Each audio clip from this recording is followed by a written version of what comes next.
Kung titingnan natin ang ating mga pinagdaraanan, ang mga tawa, luha, tagumpay at kabiguan, madalas nating itinatanong, ano nga ba talaga ang saysay at takbo ng mundo? Kung bibigyan ako ng pagkakataong ihalintulad ang buhay sa isang sining, walang alinlangan kong sasabihin, ang buhay ay parang isang malaking pagsasayaw. Hindi ito dahil palaging masaya o dahil palaging may tugtog, kung hindi dahil sa mga prinsipyo ng pag-indak na nararanasan nating lahat. May sariling ritmo ang musika ng buhay. Normal lang ang matisod at magkamali ng hakbang. Hindi ka nag-iisa sa sahig ng sayawan.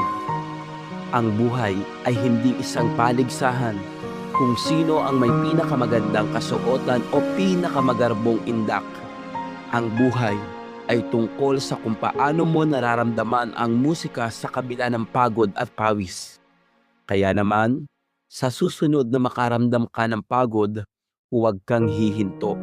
Makinig ka lang sa tibok ng iyong puso. Iyan ang iyong natural na instrumento.